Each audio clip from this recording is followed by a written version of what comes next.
함께 보실 말씀은 신명기 19장 1절에서 7절까지 말씀입니다. 신명기 19장 1절에서 7절까지 말씀을 제가 봉독하겠습니다.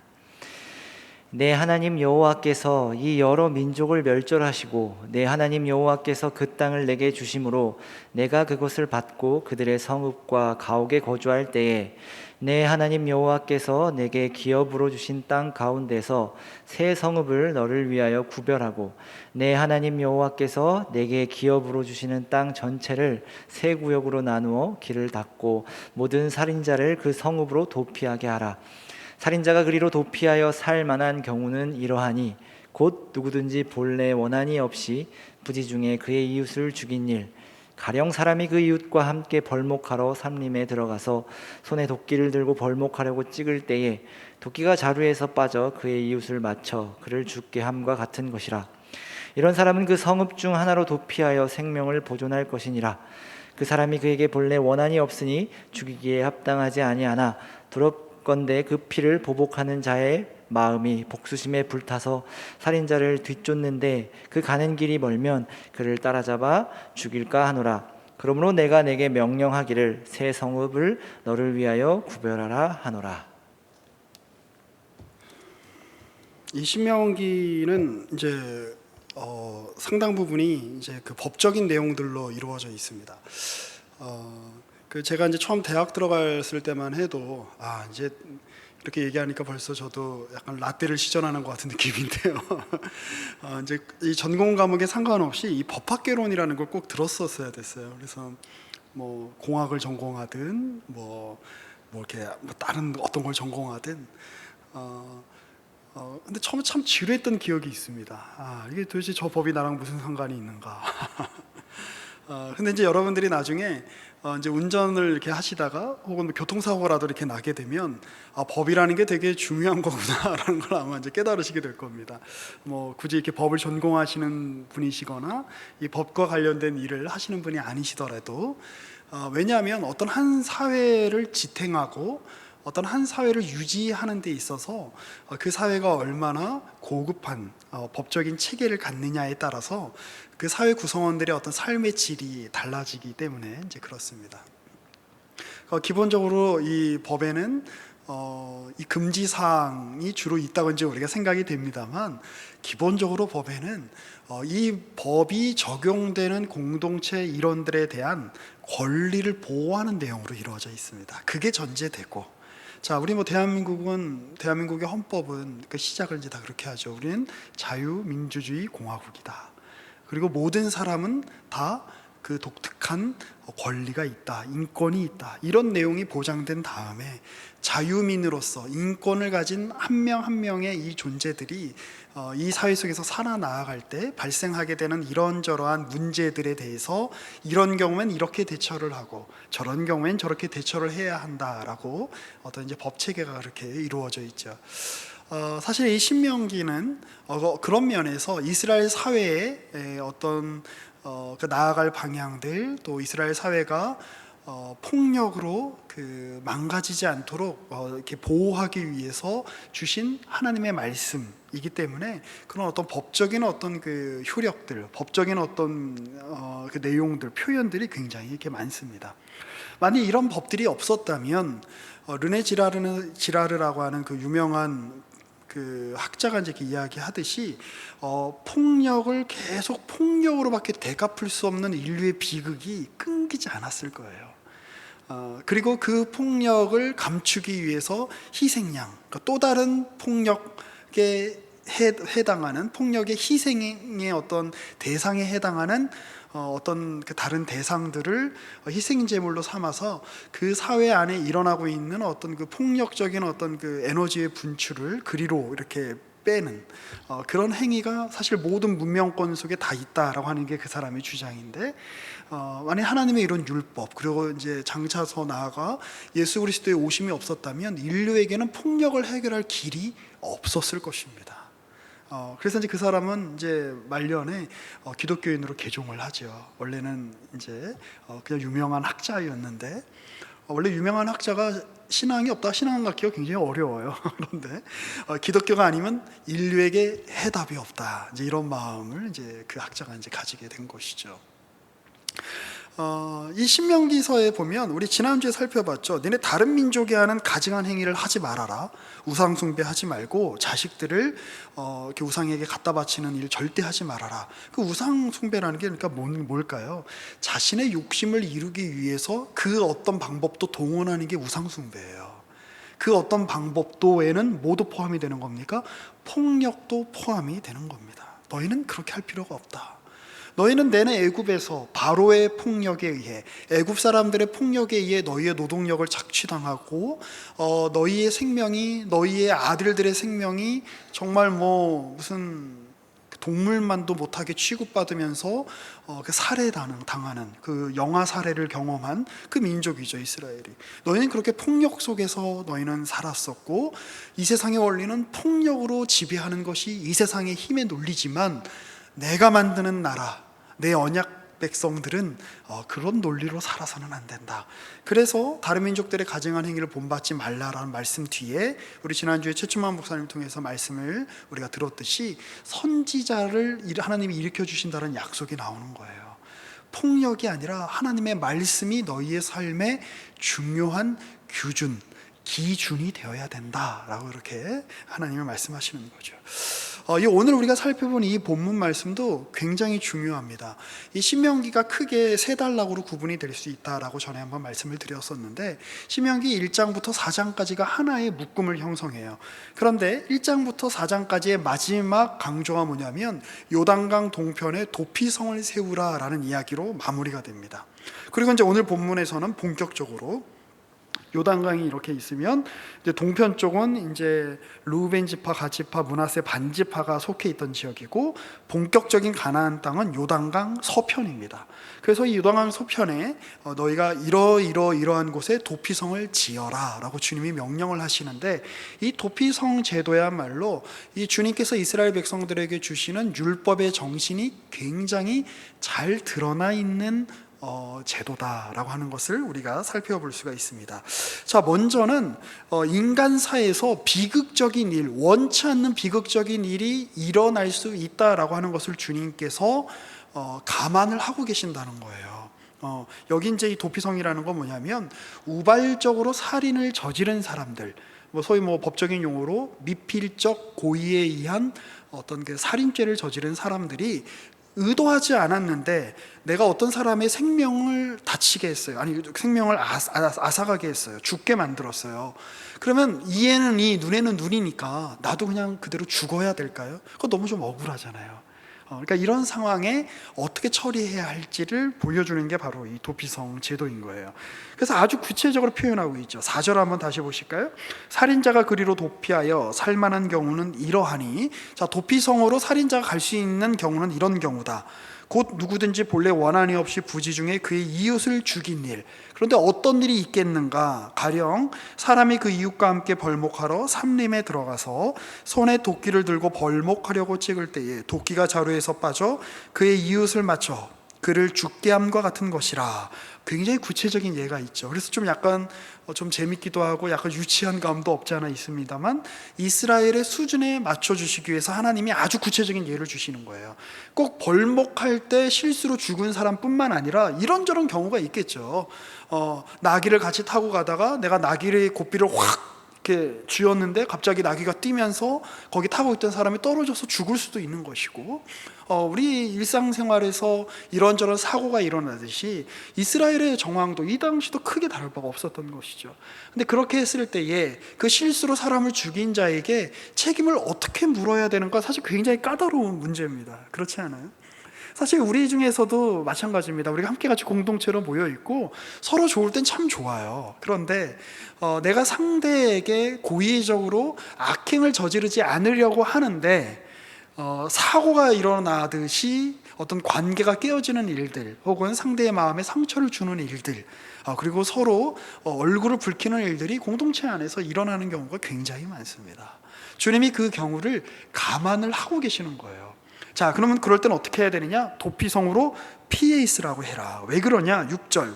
그 사람이 그에게 본래 원한이 없으니 죽이기에 합당하지 않은데 만약에 그 사람이 도피성 같은 데 피해서 그의 생명을 보존받지 못하면 누가 그 사람을 죽이려고 할까요? 죽은 사람. 그죠? 죽은 사람의 가족이 복수하고 싶지 않겠어요? 그래서 뭐 그 가족이 너 왜 우리 아버지를 죽였어? 왜? 나 실수였어. 벌목하다가 잘못해서 도끼가 날아가가지고 그 사람 머리에 이렇게 찍혀가지고 죽은 거야. 난 정말 그럴 의도가 없었어. 웃기지 마. 네가 아무리 실수였다 그러지만 우리는 가장을 잃었어. 이 분노와 이 슬픔을 너의 생명으로 취할 수밖에 없어. 그리고 찔러 죽이는 거예요. 자, 그러면 이 처음 애초에 우발적으로 살인을 저지른 이 사람에게는 가족이 있을까요? 없을까요? 그 사람에게도 가족이 있겠죠. 그럼 그 사람의 가족이 너 왜 우리 가족을 죽였어? 하면서 이 피해 보복이 계속될 겁니다. 그렇게 피해 보복이 계속 이루어지는 사회는 어떤 사회가 될까요? 살만한 사회일까요? 아니죠. 폭력이 폭력을 낳고 폭력이 폭력을 낳는, 지금도 아프리카 같은 지역에서 일어나는 종족 살인이 일어나는 아마 그런 사회이지 않을까요? 그런 사회를 결코 살기 좋은 사회, 안전한 사회, 내 자녀를 키우고 싶은 사회라고 그렇게 이야기할 수 없을 겁니다. 옛날에 그 사사키 아타루라고 하는 그 일본의 그 젊은 사상가가 혁명에 관해서 이렇게 논하면서 우리가 보통 이제 좋은 세계를 만들기 위해서, 좋은 세상을 만들기 위해서 기존의 질서를 이렇게 타파하고 기존의 권력을 잡은 자들을 몰아내고 새롭게 어떤 질서를 재편하는 일을 우리가 혁명이라고 하는데, 혁명의 방향성이 있어야 된다라고 논했던 적이 있어요. 그러니까 참된 혁명은 그 혁명을 통해서 내 자녀들을 키우고 싶을 만한 사회를 만들어낼 수 있는가가 그 혁명을 위한 어떤 운동의 정당성을 공급할 수 있는 유일한 경우다라고 이렇게 이야기를 해요. 그러니까 마찬가지죠. 너희가 그 가나안에 가서 나라를 세우느냐? 나라를 세우는 과정에서 어떤 폭력이 동원이 안 될 수가 없죠. 왜냐하면 기존에 살고 있던 다른 민족들이 있기 때문에 그 이민족을 몰아내기 위한 폭력을 어쩔 수 없이 사용할 수밖에 없습니다. 그러나 그 이후에 너희가 사는 나라에 있어서는 정말 너희의 자손들뿐만 아니라 너뿐만 아니라 너희의 이웃들, 너의 가문뿐만 아니라 너희의 지파, 너희 지파뿐만 아니라 이스라엘 12지파 모든 이스라엘이, 그리고 이스라엘뿐만 아니라 이방인도, 그리고 노예들도, 심지어 가축들도 너희가 사는 세계에서는 살만한 세계여야 된다. 왜? 나 여호와 하나님이 다스리는 땅이니까, 다스리는 세계니까. 이 비전이 지금 이렇게 신명기의 도피성이라고 하는 제도로 지금 드러나고 있는 것이죠. 자, 그러면 우리가 이제 이런 케이스가 있을 거 아니에요. 이 사람이 실제로 살인을 저질렀는데 도피성으로 피해버리는 경우는 어떻게 될까요? 그 살인죄를 면하기 위해서, 형벌을 면하기 위해서. 자, 우리 참고 구절 1번입니다. 여러분 아마 온라인 주보에 참고 구절 첫 번째 보시면 신명기 19장 8절에서 13절 말씀이 있는데요. 제가 한번 읽어볼게요. 내 하나님 여호와께서 내 조상들에게 맹세하신 대로 내 지경을 넓혀 내 조상들에게 주리라고 말씀하신 땅을 다 내게 주실 때, 또 너희가 오늘 내가 너희에게 명하는 이 모든 명령을 지켜 행하여 내 하나님 여호와를 사랑하고 항상 그의 길로 행할 때에는 이 세대에 새 성읍을 더하여, 그러니까 도피성을 총 6개 지으라 라고 하는 거죠. 내 하나님 여호와께서 내게 기업으로 주시는 땅에서 무죄한 피를 흘리지 말라. 이같이 하면 그의 피가 내게로 돌아가지 아니하리라. 그래서 어떤 성경학자들은 이 도피성의 위치를 이렇게 잡아보면, 위치를 이렇게 특정해보면 이스라엘 전역에서 이스라엘에 속해 있는 한 어느 지역에서든 한 이틀 만에 갈 수 있는 거리에 도피성이 있었다라고 이렇게 추정하는 학자들도 있어요. 그러니까 일종의 도피처, 빠져나갈 어떤 구멍 이런 것들을 제도적으로 마련을 해놓는 거죠. 근데 11절 보세요. 그러나 만일 어떤 사람이 그의 이웃을 미워하여 엎드려 그를 기다리다가 일어나 상처를 입혀 죽게 하고 이 한 성읍으로 도피하면, 이거는 미필적 고의에 의한 살인이 아니죠. 우발적 살인이 아니라 계획 범죄죠. 마음속에 내가 고의로 저 사람을 죽여야 되겠어 라고 해서 죽였다면, 12절 그 본 성읍 장로들이 사람을 보내어 그를 거기서 잡아다가 보복자의 손에 넘겨 죽이게 할 것이라. 내 눈이 그를 긍휼히 여기지 말고 무죄한 피를 흘린 죄를 이스라엘에서 제하라. 그리하면 내게 복이 있으리라. 내가 있는 사회, 내가 다스린 사회에서는 공의와 정의가 가득해야 한다라고 주님이 이렇게 말씀하시는 거죠. 자, 그리고 이것은 단지 어떤 엄격하게 이 법을 꼭 지켜야 된다가 중요한 목적이 아니에요. 이 법을 지켜야 되는 이유는 누구를 보호하기 위한 것이라고요? 그 안에서 사는 사회 구성원들을 보호하기 위한 것인데, 그런 의미로 14절을 또 이어서 보겠습니다. 참고 구절 두 번째인데요. 내 하나님 여호와께서 내게 주어 차지하게 하시는 땅, 곧 내 소유가 된 기업의 땅에서 조상이 정한 내 이웃의 경계표를 옮기지 말라. 이게 무슨 말이냐면, 하나님께서 이제 여호수아 때에 가면 이스라엘 사람들이 가나안 땅을 정복하고 나면 지파에 따라서 땅을 나눠 가지라고 하세요. 그리고 지파 안에는 이제 많은 가문들이 있을 거 아니에요. 그럼 각 가문에 따라서 땅을 분배받는 거예요.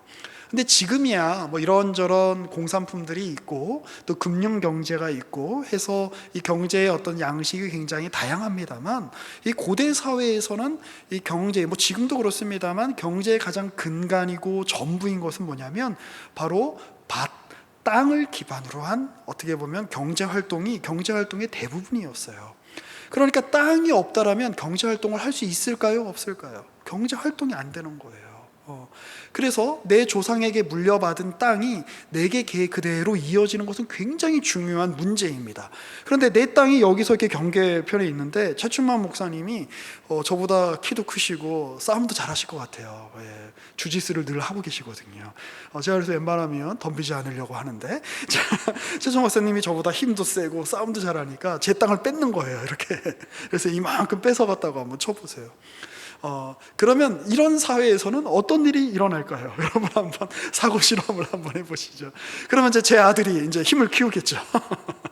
어디 가서 이제 막 또 권투도 배우고 해서 제 아들이 이렇게 장성했을 때, 20살쯤 됐을 때 최춘만 목사님께 보복을 하겠죠. 그러면 또 최춘만 목사님의 아들이 가만히 있지 않겠죠. 또 유리가 또 보복을 하고, 역시 또 마찬가지로 피가 피를 부르는, 탈취는 탈취를 부르고, 탈취는 폭력을 부르고, 폭력은 폭력을 부르는, 그래서 그 사회 전체가 혼란의 어떤 그 도가니 속에 융해져 버리는 그런 사회가 될 거예요. 그리고 되게 안타깝게도 여러분들이 사사기를 읽어보시던가 열왕기서를 읽어보시면 이런 율법의 정신이 제대로 구현됐었던 적은 잘 없어요.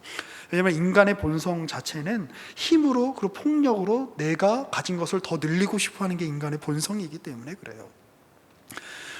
하지만 주님께서 이 기준으로 딱 박아 놓으시는 거예요.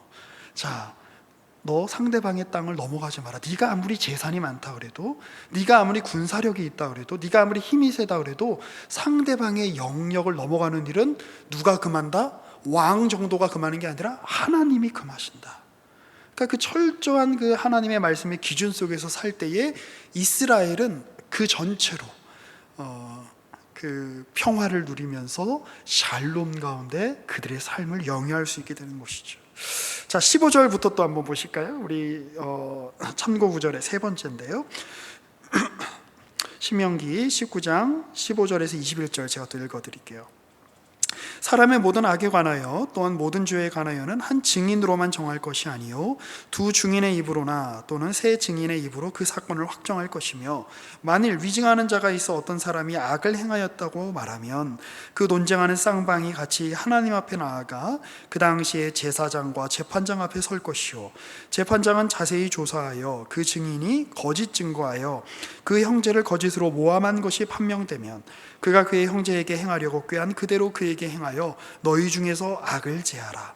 그리하면 그 남은 자들이 듣고 두려워하여 다시는 그런 악을 너희 중에서 행하지 아니하리라. 내 눈이 긍휼히 여기지 말라. 생명에는 생명으로, 눈에는 눈으로, 이에는 이로, 손에는 손으로, 발에는 발로이니라. 물론 함무라비 법전에도 이제 이런 얘기가 이렇게 나오기는 합니다만, 이러한 고대의 팔레스타인 지역, 서아시아 지역에, 그리고 북부 아프리카 지역에서 통용되었던 법률 체계들이 이 신명기 안으로 들어옴으로, 하나님의 율법 안으로 들어와서 그들의 현실 속에서 그들을 위한 법으로 적용되는 과정 가운데에서 하나님께서는 지금 어떤 일을 하고 계시는 걸까요? 이제 많은 이제 그 법학자들이 이야기하는 것이 있습니다. 이 법이 제대로 작동이 되려면 전제가 있다는 거예요. 그 전제가 뭐냐면 자유가 전제랍니다. 자유. 그러니까 법을 지키려면 법을 지킬 수 있으려면 그 사회 구성원들이 다 자유민이어야 가능합니다. 왜냐? 자유민이라고 하는 것은 자기 행위에 대한 책임이 그 사람에게 귀속되는 그런 존재를 자유민이라고 이야기해요. 노예는 자기 행위에 대한 그런 어떤 책임과 그 결과에 대한 어떤 그런 것들이 자기에게 귀속되는 게 아니라 그 노예를 소유하고 있는 주인에게 귀속이 되는 것이죠. 그러니까 내 행위에 대해서 내가 책임을 질 수 있는 권한이 있는 존재가 바로 자유민이에요. 그래서 이런 법에 관한 이야기를 할 때, 그리고 법의 질서, 그리고 법의 질서를 통해서 정의가 실현되는 문제에 관해서 논할 때 우리가 꼭 함께 염두에 두어야 하는 개념이 바로 자유입니다. 지금 하나님께서 이스라엘에게 하는 요구가 과하다는 생각이 드시나요?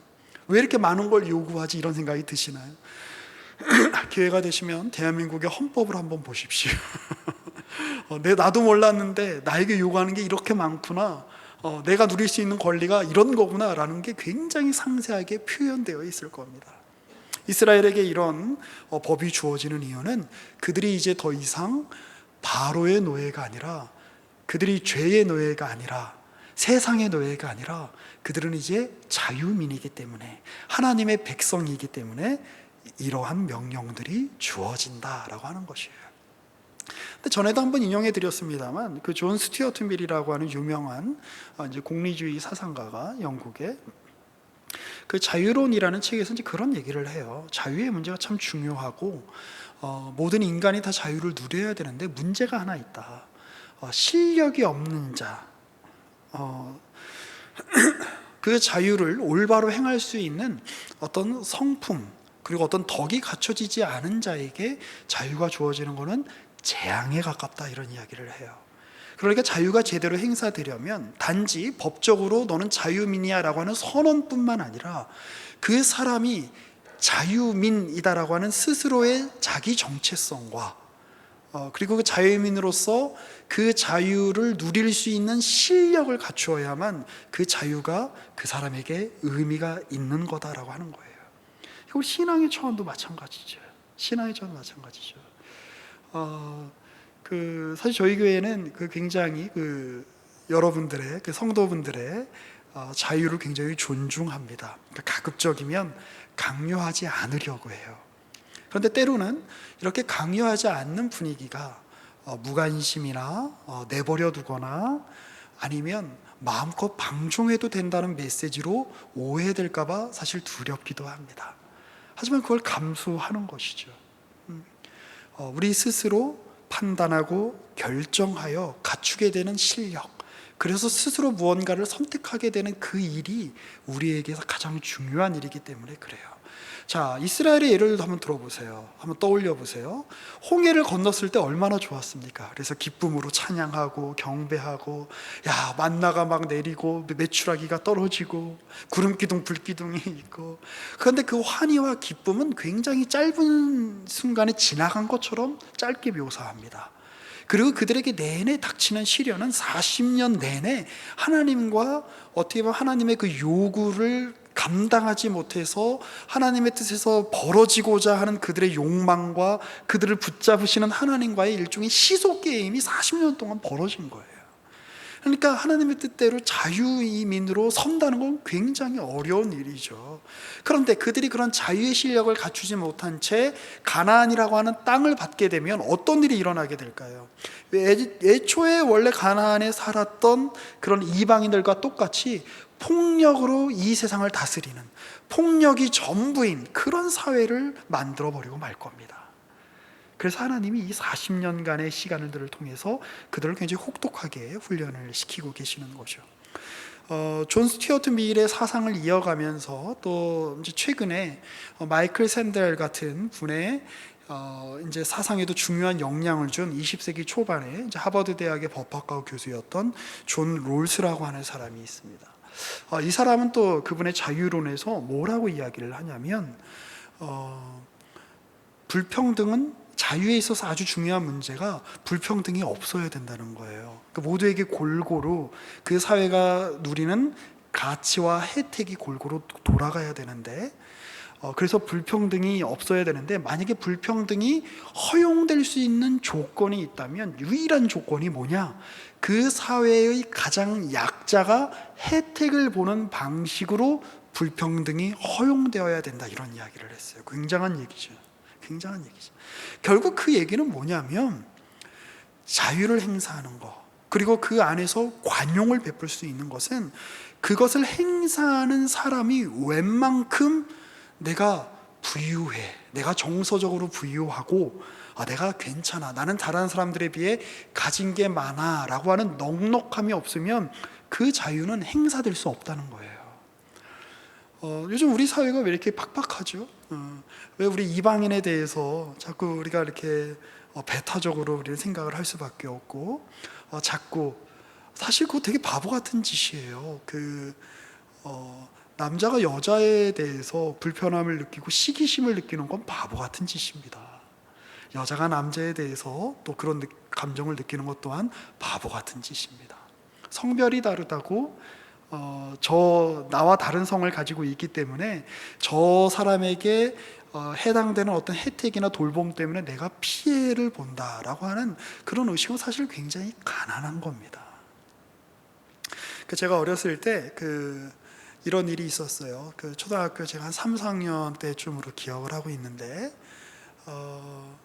그냥 학교에서 뭐 빵을 나눠줬나 햄버거를 나눠줬나 그랬어요.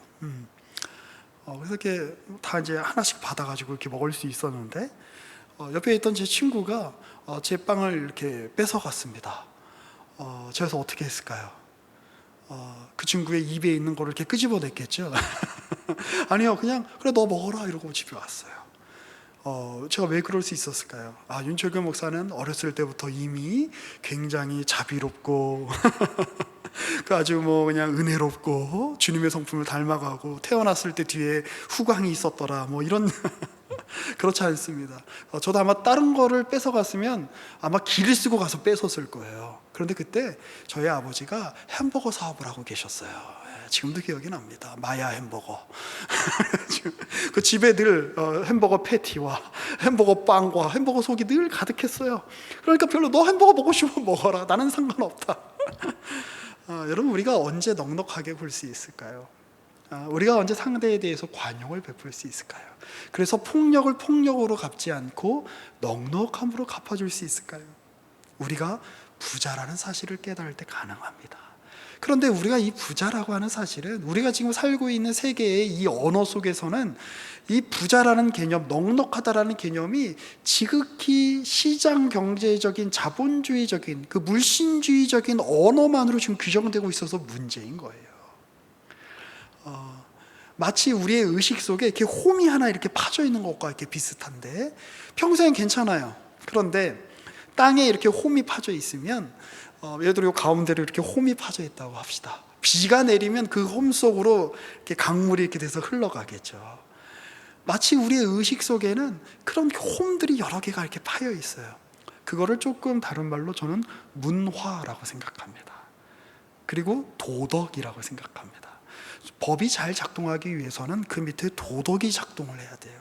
그런데 도덕은 그 자체로 강조되면 사람을 죽이는 도구로 사용됩니다. 우리가 조선시대 때 내내 보았고, 공산주의 정권의 역사를 통해서 우리는 잘 보았습니다. 공산주의 사회는 굉장히 도덕을 강조하는 사회예요. 그런데 그 도덕으로 사람을 잡는 사회인 거죠.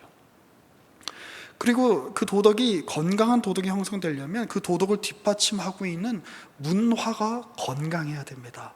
그래서 홈이 잘 나 있어야 돼요. 두루두루두루 퍼지게. 그런데 한 방향에 홈만 파져 있으면 이 비가 내릴 때 그쪽으로만 강물이 흘러가는 거예요.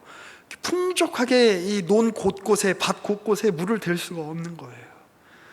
오늘 우리의 이 무의식 속에, 우리의 내면에 새겨진 이 홈이 무엇인지를 살펴볼 필요가 있어요. 우리는 누군가를 죽여야만 내가 살 수 있어 라고 하는 무한 경쟁의 가치관, 이 세상에 있는 모든 거는 결국으로 다 돈으로 환원되는 거야. 한 사람의 가치는 그가 받는 연봉으로 환원되는 거야. 어떤 사람의 성공한 인생이다라고 평가를 할 수 있는 것은 그 사람의 통장 잔고나 그 사람의 주식 보유량이 얼마에 따라 그 사람의 가치가 바뀌는 거야 라고 하는 식의 굉장히 천박한 물신주의, 자본주의, 이런 것들이 우리의 그 머릿속에, 우리의 내면 속에 이렇게 홈을 이렇게 만들어 놓고 있죠. 그래서 평생 괜찮아요. 평생 아무렇지도 않아. 그랬다가 욕망이라는 어떤 그 빗물이 내리면, 위기의 상황이라는 어떤 폭풍우가 내리면 그 홈을 따라서 물길이 막 그 따라가는 거예요. 그래서 내가 원하지 않았던 못난 모습들이 그 사람의 어떤 삶의 모습 속에서 이렇게 막 표현되고는 하는 것이죠. 그래 곰곰이 생각해 보면 우리가 어떤 사회에 어떤 시대에 있냐가 되게 중요해요. 우리의 욕망은 선천적인 것이라기보다도 우리가 살고 있는 시대, 우리가 살고 있는 문화, 우리가 익숙한 문화, 우리가 살고 있는 어떤 지역, 그런 것들의 영향을 받아서 사실은 우리는 무언가를 욕망하기 마련이에요. 그러니 우리가 좋은 것을 욕망하기 위해서는 어떤 한 사회 구성원들에 속한 사람들이 좋은 가치를 욕망하게 만들기 위해서는 그것을 가능하게 만드는 좋은 문화적인 홈이 패여 있어야 돼요. 그리고 그 좋은 홈은 바로 이러한 신앙적 가치 위에서 세워질 수 있다라고 하는 게 이 성경의 역사가 바로 우리 온 인류에게 증언하는 바입니다. 이제 우리 한국 기독교, 그리고 저와 여러분 세대는 한 개인이 내가 복음을 들었어, 내가 예수를 믿게 되었어, 그래서 내가 병이 나았고 어려운 일을 내가 극복할 수 있게 되었고, 어려운 일을 내가 이제 도전할 수 있게 되었고, 이전에 내가 가질 수 없었던 어떤 성취를 내가 할 수 있게 되었어, 가질 수 있게 되었어 와 같은 수준을 넘어서야 돼요. 여러분들의 부모님 세대까지만 해도 그렇게 신앙생활을 했어요. 그거 중요해요. 그 단계가 지나가야 돼요. 근데 사실 여러분들 중에 이제 외국 사람 만났을 때 쫄리는 분 없잖아요. 표현이. 저희 부모님 세대만 해도 일단 영어를 잘하시고 못하시고를 떠나서 외국 사람 만나면 일단 쫄았어요. 그렇죠? 키도 크고. 근데 지금은 뭐 우리도 웬만큼 크잖아요. 그렇죠? 제가 우리를 감히 포함시켜서 죄송합니다, 정 목사님. 그래서 누구 외국 사람 만난다고 해서 뭐 이렇게 두렵거나 그러지 않잖아요. 그러니까 우리도 이제 어느 정도 실력이 차오른 거죠. 그렇다면 우리는 빨리 더 선진국을 따라잡아야 돼. 우리는 지금 내가 지금 잘 먹고 잘 살지 않으면 당장 굶어 죽을지도 몰라 라고 하는 그 가난한 수준을 넘어서 이제 무언가를 확보하고 무언가를 누릴 수 있는 그런 지위에 우리가 와 있는 거예요. 그럼 거기서 우리가 해야 되는 역할이라는 게 뭘까요?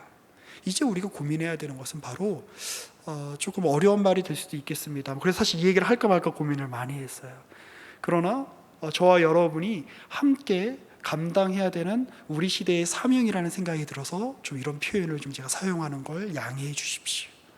저와 여러분은 이제 신앙인으로서 이 세계에 대한, 이 인류에 대한, 우리가 살고 있는 이 시대 앞에서 보편적인 가치를 구현하는 복된 자리에 지금 나와 있어요.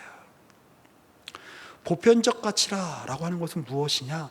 시대를 떠나서, 지역을 떠나서, 한 개인의 특수한 상황을 떠나서 추구해야 하는 그런 가치를 말하는 것이죠. 우리는 유일신을 믿는 사람들이에요. 우리는 다신교를 믿는 사람들이 아니죠.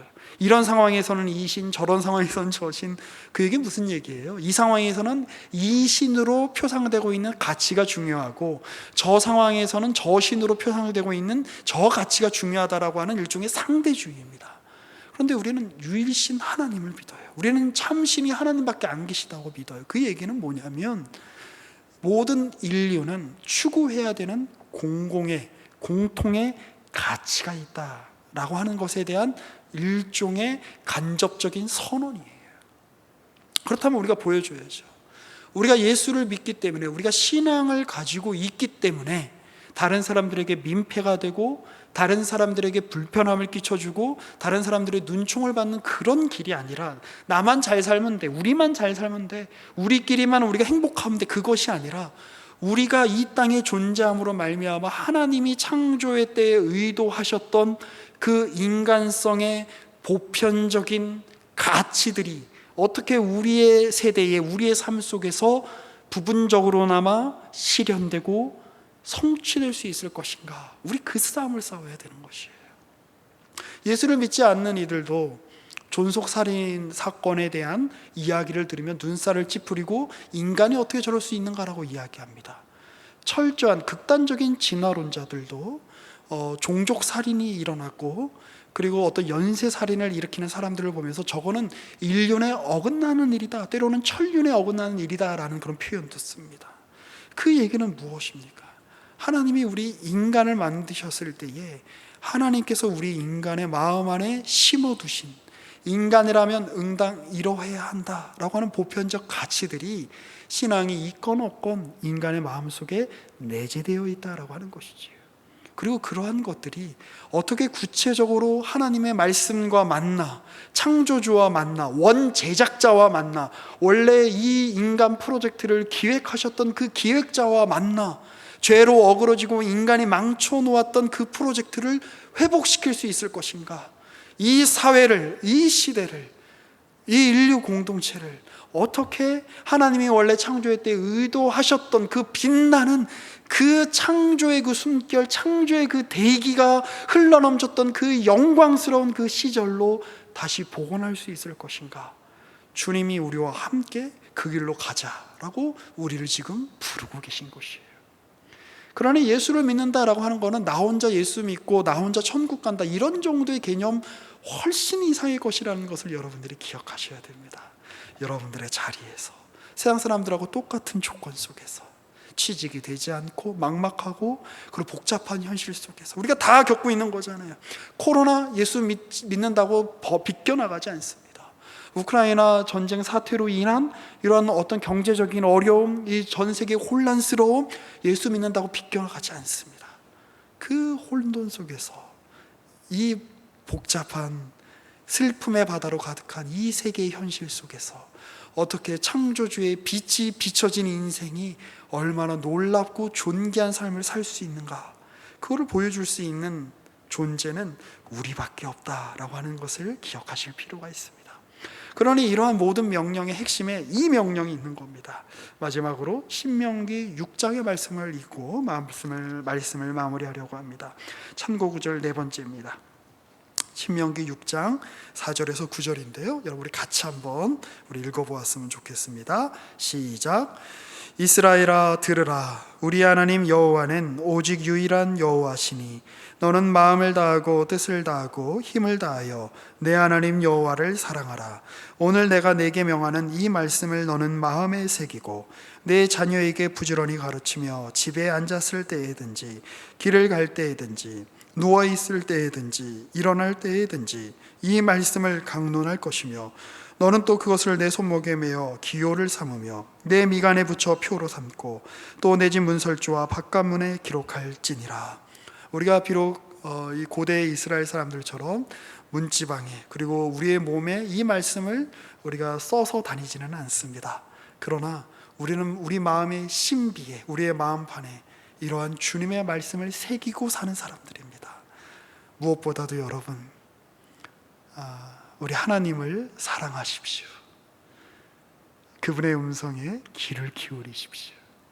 그리고 그분께 사랑을 받는 자, 그분을 사랑하는 자로서 하나님이 여러분에게 허락하신 삶의 자리 속에서 언약 백성으로서의 복되고 명예롭고 훌륭한 모습을 조금씩 보여주시는 저와 여러분 되시기를 주님의 이 말씀을 들어 권면하고 축복합니다. 기도하겠습니다.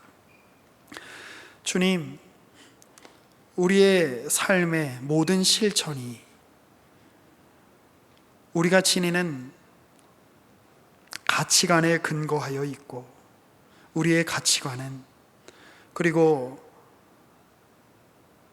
우리가 어떤 일이 옳고 어떤 일이 그르다라고 판단하는 그 기준은 다른 것에 있는 것이 아니라 우리 주님을 사랑하는 그 사랑에 기반하고 있는 줄로 믿습니다. 주님, 주의 사랑하는 주의 자녀들, 여기 모인 주의 청년들에게 주님을 사랑하는 마음을 한껏 부어 주옵소서. 이들이 얼마나 주님께 사랑을 받고 있는 존재인지도 깨닫게 하여 주옵소서. 그리고 그 사랑의 풍족함으로 하늘 아버지가 주시는 그 사랑을 배불리 먹음으로 말미암아 이 세상 속에 주님이 보내신 그 삶의 현장 속에서 아버지의 사랑을 한껏 받은 자로서의 넉넉함과 부유함을 이들의 이웃에게, 이들의 주변에 한껏 드러낼 수 있도록 주의 성령께서 늘 함께하여 주옵소서. 우리의 주인이신 예수 그리스도의 이름으로 기도합니다. 아멘.